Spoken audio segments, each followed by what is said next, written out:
So I think that was a healthy exercise, and that's going to be how I update you so you can keep track of what's going on. Where are we going to get those resources? I don't know. If you know a batting company that wants to sponsor us, that'd be great. So one of the problems with this whole plan is that I've got pins sticking out, and I don't want to pull those pins out. Go ahead and fold this up because I really am thinking about this being just wide enough to show one row. And of course we could put sashing in and grow it even bigger. That's not bad. So let's see about, we'll take this away and put up instead a kind of a tracking system for our Avery quilts. Just before I do, I want to point out for anybody who is new to the channel, I did a video not too long ago where I kind of explained the history of how Dawn at the Lake got started, and it was just a creative quilter's journey. And then that has branched into these three different arms. This is Quilter for Hire. This is where I did the long arm commission work. And then this is, of course, our Avery Quilts and Legacy Makers, which we're talking about today. And this is everything else. The creative side, lakeside quilt making arts, piecing, quilting, and that kind of thing. We did that for the first 5 months. And then for the next 5 months, I had a lot of upheaval, a lot of changes, and a lot of variables going on in my life that we had a lot of variety in this time. I kept on doing everything I could, but there was surgery, there was shingles, there was dislocated ribs, torn rotator cuffs, with a new puppy in the mix and a house guest, and it was just a lot of diversity in here. So month 10 to 13, I got the long arm and I had to set up a studio and get it organized and start Quilter for Hire. It's just a lot to do this kind of physical work, to go from downstairs to upstairs and create the space I have. So it took a long time. I produced content, but it wasn't any of the creative stuff that everyone was more accustomed to. So now at month 14, and now we're in month 15, we're into the whole spectrum.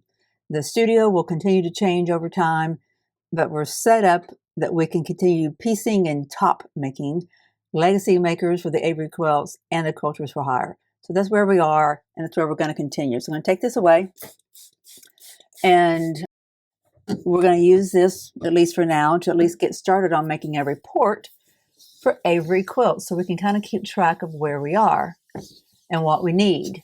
And I think I should probably create like a physical report that I can put on screen, maybe even keep it on the website so y'all can go and see it. I don't know, we'll have to see.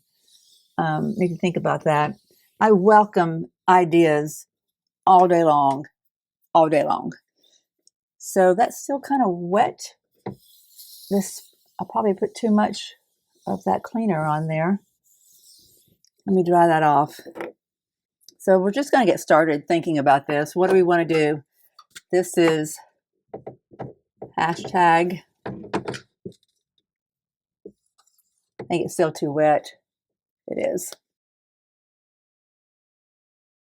Hashtag Avery quilts. All right. What do we need? We've got, I don't know, do we need to keep track of the actual blocks or how many quilts tops are ready? Maybe that's a good idea, but I think we have more things to put here on the front side, but at some point we need to say tops ready to quilt. It's very hard to write neat leaning over because the shoulder and rib is problematic. So it's not pretty writing. You just have to forgive me. So we have 5 of those. I'm going to put that in a different color. 5. I should say batting. You know what? I think instead of just putting 5 there, we need to call them by names. And I don't have names for them right now, but let's just say, just call them A, B, C, D, E, because there's 5 of them. We have batting for none. Backing for none.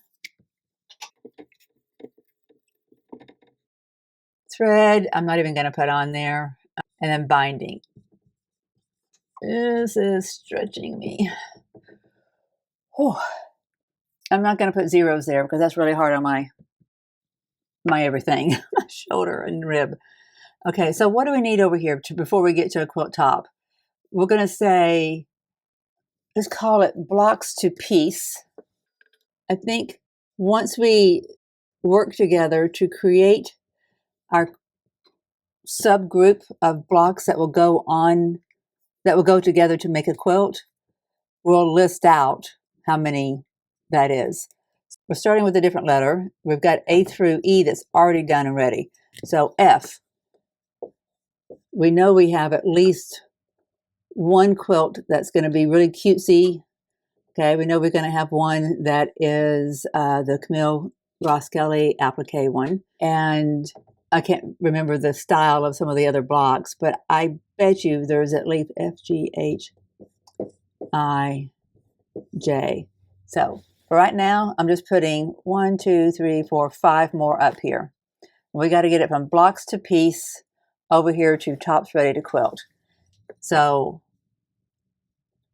as we put together some blocks that we want to turn into quilt top, we're going to label that group F and then group G and group H, and this will move over here at some point.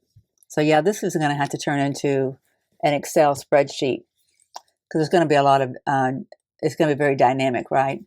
So blocks to piece, let's see, how do we want to put this? We need to say additional fabric needed, like sashing, that kind of thing. I think the next section would be pieced. Right now, off the top of my head, I can't think of another category we need to put in here, but we might. Oh, another thing is labels. This probably should go on that far end, but I'm going to put it right here so that we don't forget it whenever I've sat down at the computer. Sorry, quilt labels. I like it. If it has its fabric, if it's pieced, if it's got its quilt label, and then if it's ready to quilt, it goes over here in this column, and then we put down if we have batting, backing, binding. And for that matter, I'm going to take away all of this. We're only going to put something there if it has it. We're not going to put anything on the board unless it exists. I think that's our stages.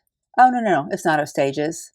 Yeah, there's another category that needs to go here. Layout design chosen. So that would be a column here, right? Why don't we do our columns in a different color altogether? Okay. I think it's that simple. I think that was a healthy exercise. It helped me anyway.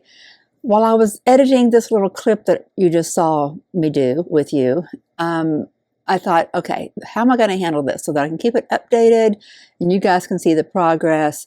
So I put it into an Excel sheet, and that's going to be how I update you so you can keep track of what's going on.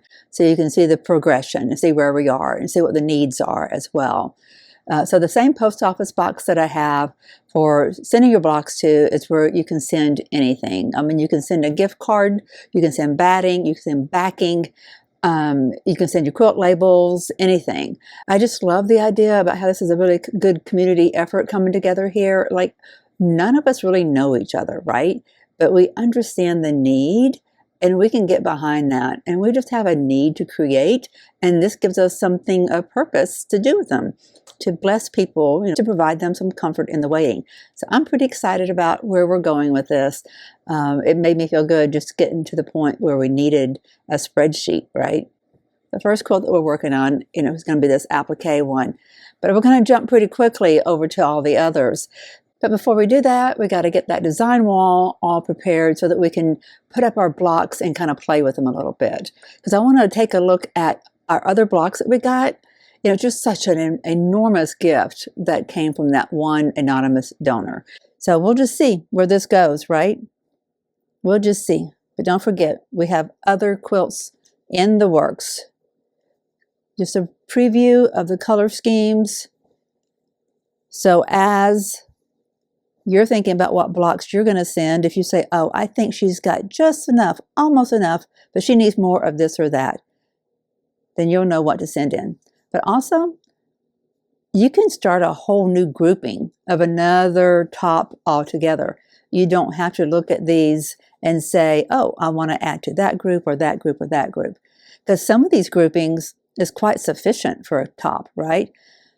1, 2, 3, 4, 5, 6, 7, I think that was in that one. And then on our log cabins,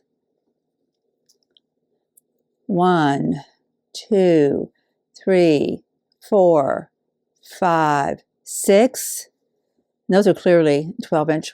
But, you know, that goes well with that if we want to expand it. We can mix it with this set right here. Colors are very, very similar. And there's several in here. 1, 2, 3, 4, 5, 6, I believe it was. This one is less, so we would have to get creative about what we put with it. 1, 2, 3.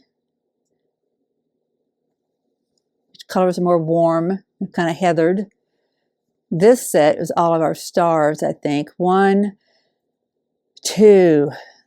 Nope, that's a flying geese. 1, 2, 3, 4, 5, 6.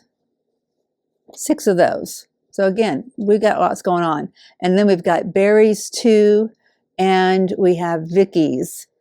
Took me a second. I had already designated a container just for these, and I had Vicky's in here.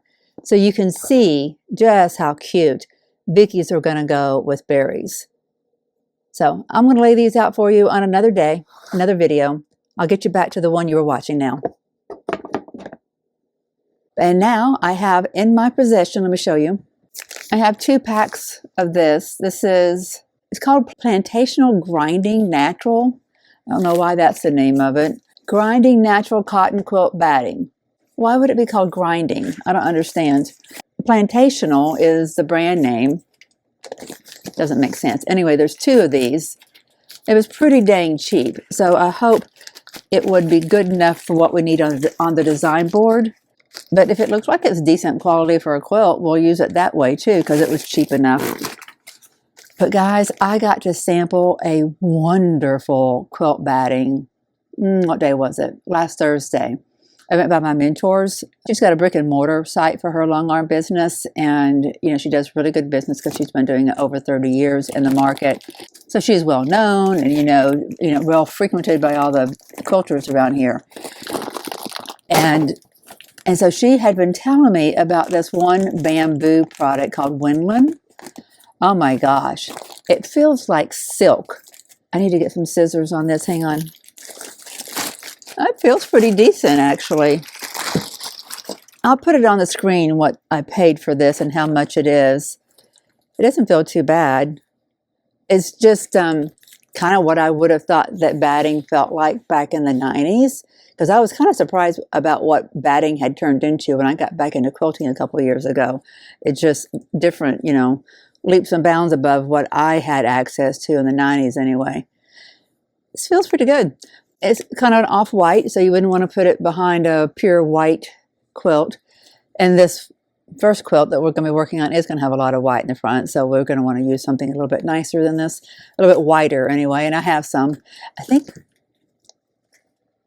that right there, that I believe is pretty white. Nope. No, that's not either. I think I have some white around here. The batting I got to experience at Sherry's place is called Windland, and it's 100% bamboo. It is so delightful. It feels like silk.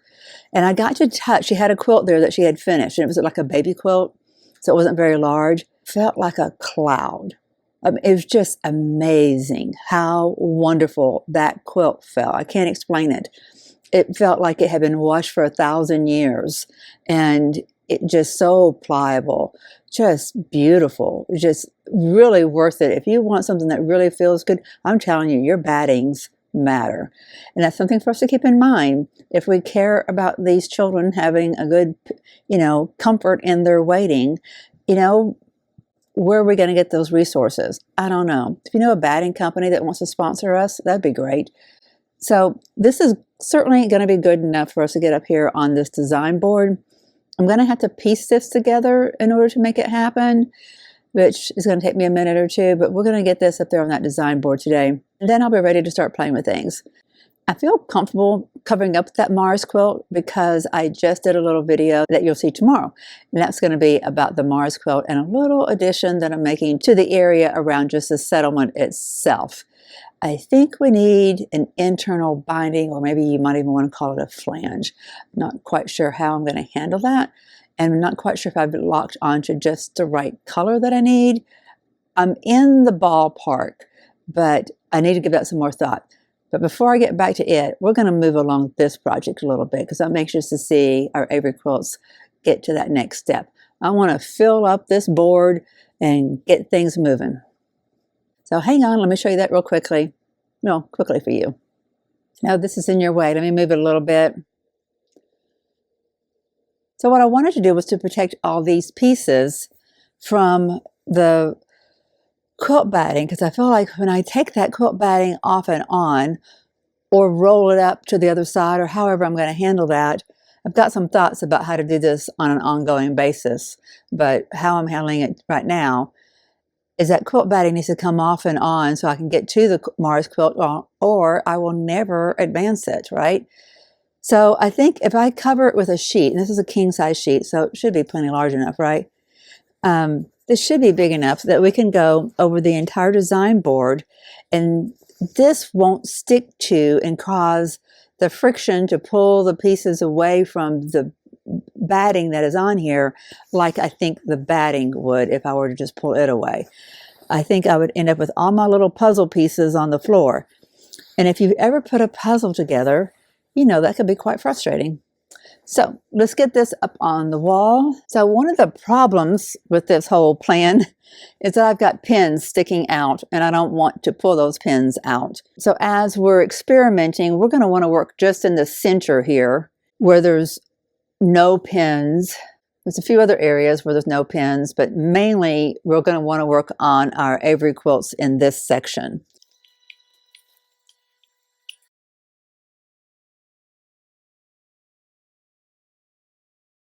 And I can't wait until I can get this design board secured to the wall. If I can get the one downstairs up here and get this one put up, it will be a huge help. Okay, so that's done. Now let's put one of our batting up. And you know what? If we can only work in a small area, I didn't think about this, but we only really need to put enough batting for the area where our pins are. For right now, that should be sufficient. So I don't have to pause right now to Frankenstein it together. Ideally, I'll put this up real quick and then lay out the applique blocks that we were working on. Because I had a few thoughts while I was working on editing that clip. This batting is not bad. I mean, it really isn't bad. Okay, this is not perfect, but it is a vertical wall space, design wall space. I'm going to get the applique blocks over here and then show you kind of what I'm thinking at the moment. But that does not mean I don't want to hear from you. I won't make any definitive decisions until you've had time to weigh in and I've had time to hear your thoughts and comments too. But let me show you kind of where I think we might need to be going, because while I was editing the video clip about the applique quilt, I had some thoughts. There's a pin right there, so I did put a pin into the seam allowance. That's already adorable, isn't it? That's a much better view, isn't it? A much better angle. I mean, I'm kind of locked in because I don't have like lots of the individual pieces from that layer cake. I only have one of these. When I saw this particular fabric while I was editing. I thought, that's like a little picket fence. Everybody needs a picket fence around their garden. So let's try something. I can get 6 1-inch finished sashing pieces out of this piece. So I could put it underneath each of these blocks so it could be kind of like a little picket fence. And then what else do you have in your garden? You have lattice work, and that's exactly what this fabric is. That is lattice. So even though I love and adore where this just, you got one row that goes right up the center of this, what I'm thinking is we use that trick to go on the sides. All the way up on both sides, we do vertical cuts of this beauty. Not this thick, mind you. I'm just showing you, I'm just putting it there actually and trying to get out of the way. And then using this up the center. It's going to be hard to put this in there. It's going to be hard to put a pin through. It is super thick. Go ahead and fold this up because I really am thinking about this being just wide enough to show one row.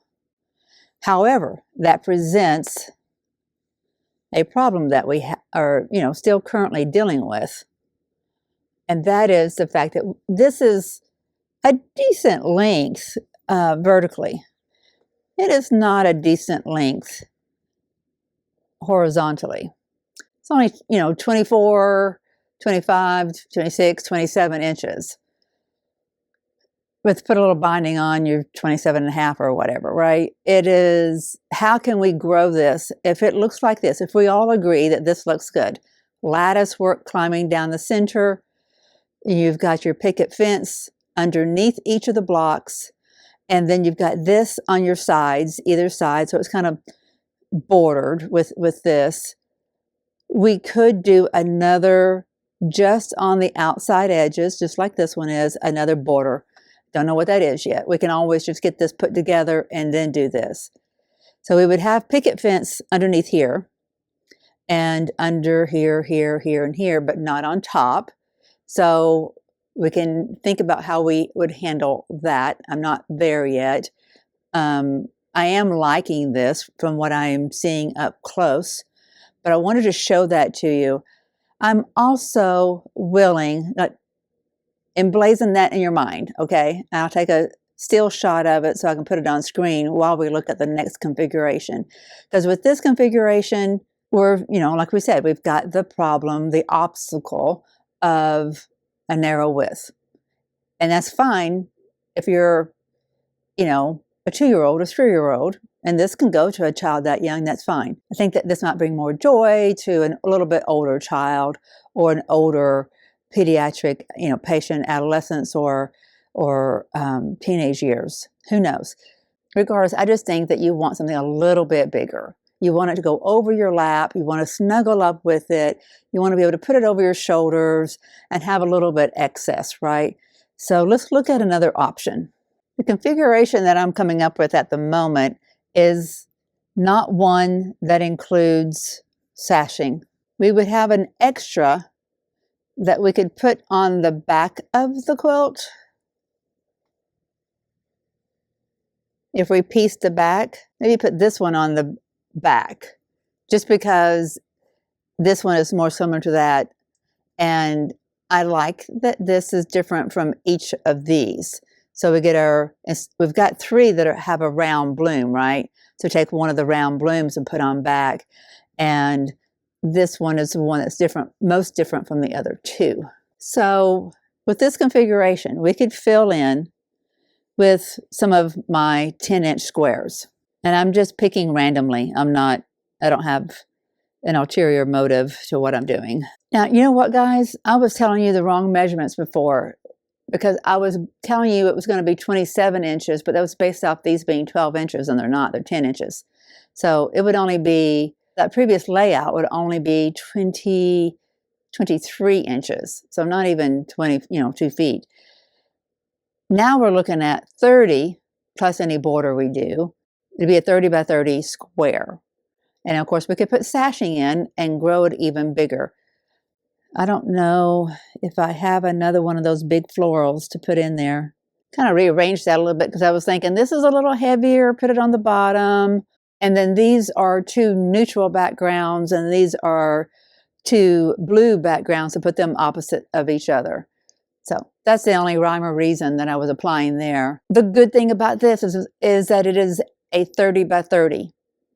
And if we're using so much of our fabric for the quilt as we would be here, you know, be using 4 pieces already, do we need to put in a sashing? I really think it would still need a sashing. I'd still like to see it have a sashing. So again, I'm not going to do anything with this until I hear back from you guys. I think we can't go wrong with any of it. Even if we stuck to the 23-inch version and leave it at that, we would be fine. Before we end this video, let's do play though with the idea of a sashing here. What sashing might that be? There's so many strong colors up there. We could just go with something like that as our sashing. That's nice. That's our lattice work. I don't know if we have enough of that. At this moment, we're just putting it up there. How many? We would need 1, 2, 3, 4, 5, 6, 7, 8, 9 if we only do sashing. Well, if we only do internal sashing, 1, 2, 3, 4, 5, 6, we can use just this one piece. I think there's only one of this. I do kind of like using that neutral color since there's so much going on everywhere. You still have, it's still active, right? It shows motion still. There's so much going on in the blues now. We could just go back to the green and use our green sashing, use our green for sashing. And there's enough of this that we could go your traditional, you know, all the way through the internal dividing lines and beneath and above. If there's not enough to also do the sides, that's fine. We can use something else on the outside. So let me just stick this up there really quickly. What I don't like about what I'm doing right now is that I am putting unnecessary holes inside my Mars quilt. I got to get that Mars quilt done. If the other quilt that I had on the design board was just made out of blocks, like bigger blocks, taking it on and off would not be that big of a deal, right? But because it's such the puzzle that it is, that's why I want to try to preserve it. Okay, so we could do a sashing in this. I do like that.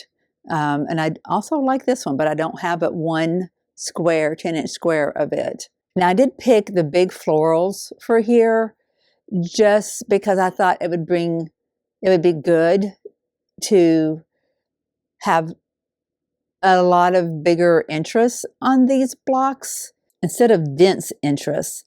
Like if you were to put up there, let me show you something, what I'm thinking about. If we were to use something like this, I think it'd be just way too busy, way too dense. It'd be better to have completely blank or the large scale, in my personal opinion, but I'm listening to you guys. You guys get to chime in too. There's always the option of just going with the dots too. We got different dots, different colors of dots. See, we've got the blue and the medium blue. We have a white, but I don't think that would work for us. And then we have the light blue. So that's just all dots. And that's kind of nice. I mean, that's not bad, right? I might like that better than the big floral. I kind of do like that better. It's less busy. I'm trying not to put so many pins in everything. That's why everything keeps on falling. I kind of like that. There should be enough here to do all of the horizontal sashings and the internal vertical. And then on the outside, I think I would still like using this one. That would give us, what do we say? This would be 30, put an inch, so 32, 33, 34, 34-inch wide and 34-inch long, so 34-inch square. I mean, that'd be a lovely size for a cuddle quilt, right? For cuddling up. So far, I'm not unhappy with that. Like, there's nothing about that that says, keep on looking, Dawn. But I always see it differently whenever I see it on camera, like when I'm editing. And that's why I'm bringing it all to you guys too, because you're going to be having a fresh look at it. And I'm sure there's been 1,000 times you've yelled at the screen already to say, what are you thinking? Don't do that, do this, do that. I want to hear your do this, do that, right? Give me your comments. Give me your perspectives. We're going to all learn from each other. I've already stopped this video, but when I stepped around behind the camera to look at it, I didn't like the heavy saturation of these blocks, particularly this one. So now I'm kind of thinking, why don't we look at all of these blocks, not based off scale of the design, but off of the lighter of the colors. So what do I have that I could do consistently? Dots is one of them, but that's a little bit lighter. If we go with one color scheme and try to stay light and not add a color necessarily, we can go with all of these taupey colors. That's a thought. Kind of laughing at myself for thinking that I could keep my layer cake all nice and neat while we did this. That's not bad. Let me get behind the camera and take a look at it too, so I can see what you're seeing. A little bit of distance can help. I don't mind that. I don't know that I'm really like overjoyed with it, but I don't mind it. It almost seems like I'm hitting the easy button, which I am. Like these are clearly just making things easy just to expand it. And they're not necessarily the perfect thing. But if I wait and make everything perfect, it slows down the production, right? And then we get less quilts made. So again, I'm not making a decision until you guys weigh in and we talk about it together. Okay, all right, I'm gonna stop overthinking it and send you back to the video where you were looking at everything. So you're gonna see this go right back to where the darker saturated colors are in here, and you'll see me in the video. But don't leave me too quickly. I have an appeal for you. I have something in that last section of the video that I really need you all to see. That's not bad though. That would be a nice, happy quilt. And maybe it's just because it's March, you know, the first part of March, and my daffodils are up and my lawn guy was here already. You know, I just feeling spring happening. And this says spring to me. And spring means hope. And that's kind of what we want to give these children who, you know, in their waiting period of their life. It's not one I'd want to be in. That's just an uncomfortable place to be, right? So if we can provide a little hope where we can, that'd be fantastic. So I'm going to leave this video here. Don't forget, I need somebody who has an embroidery machine to say, yes, I'll do your labels for you. Let me do 50 right now and send them to you. That'd be great. That'd be fantastic. I'm going to put it on screen, what we might need, you know, kind of what I'm thinking. But again, if you as a viewer says, why don't you go ahead and do blah, blah, blah, or if you're the embroiderer who wants to do it and you know you can add some graphics to it or do something else, reach out, lakesideqma@gmail.com. I want us to all make this special together, right? Like, I think we're going to do something cool here and we're going to have fun along the way. I'm having fun. I mean, like, I hate to say it, but I was in church thinking about this. You know, like, okay, what am I going to do when I get home? How can I move this further along? How can I move the needle? I hope you're having a fun time in your studio moving the needle. See you in the next video. Bye-bye.